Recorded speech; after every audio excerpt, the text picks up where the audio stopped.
Game 1 is in the books for preseason, and we got our first glimpse at what a Mike Brown-led offense would look like in Sacramento.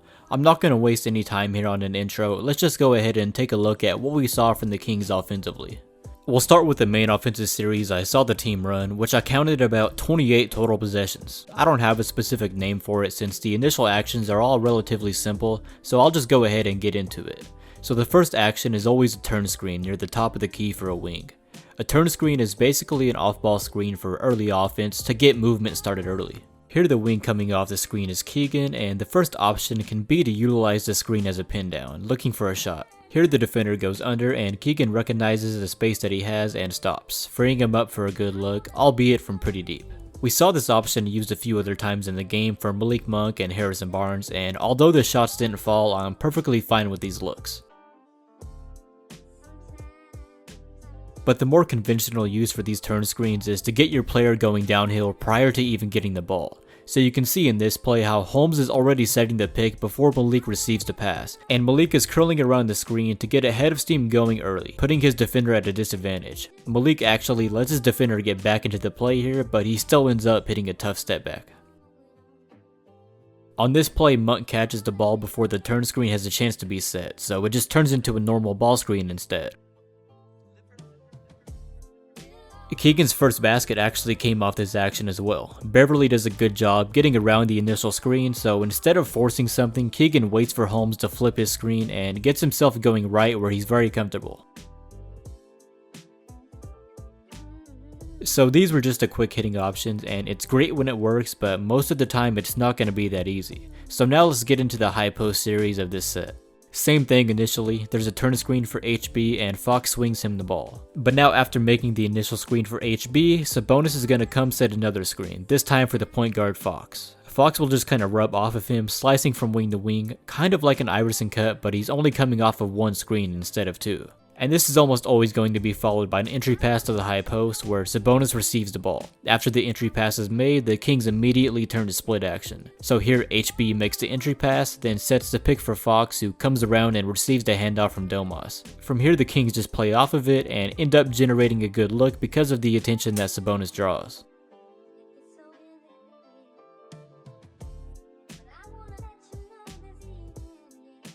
This is the exact same setup, so you guys can get a feel for it. But this time Fox is going to reject the split and slip backdoor, which triggers Domas to look elsewhere for a DHO. He takes a dribble at Herder, who was in the corner, and this sets up a dribble handoff pick and roll, and this is a luxury that the Kings have with Herder. You have multiple guys who can effectively make plays as the ball handlers in these situations. Again, the Kings just play off of it, drive and kick, and they end up getting an easy layup.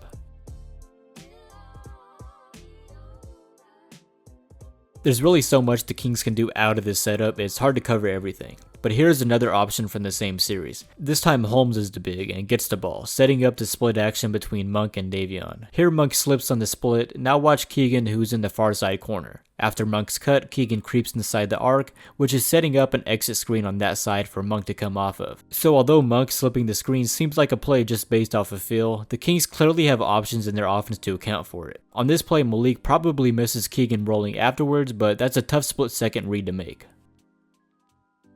And here's the same option utilized later in the game for Sam Merrill, although the Kings get nothing out of the initial action.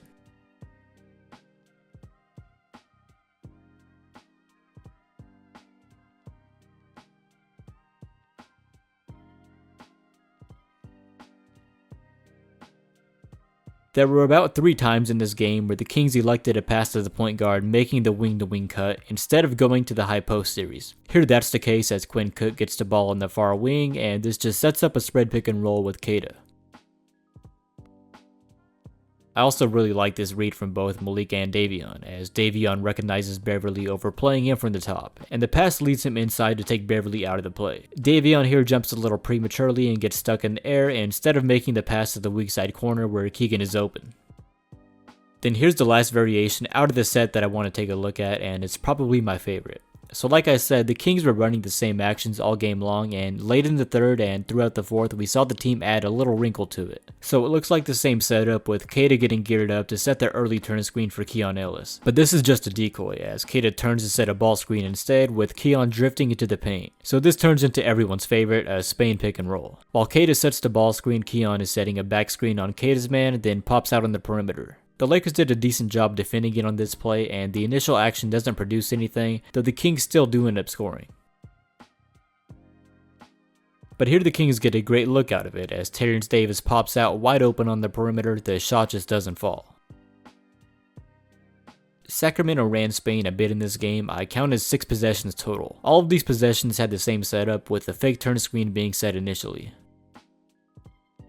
Now into the next set the team ran a ton of, which is still a high post oriented series revolving around split action. This is always going to start with a handoff and exchange on the wing, and usually followed by a swing pass and the big flashing to the elbow.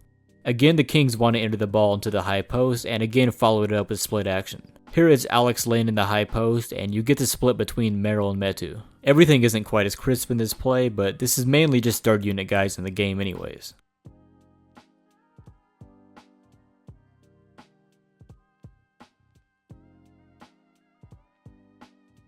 It's a lot quicker and smoother on this play, although after Herter makes the entry pass to the high post, he rubs off Sabonis towards the basket instead of setting up the split. Sabonis just turns this into an empty side DHO with Barnes, and the Kings end up getting a great look.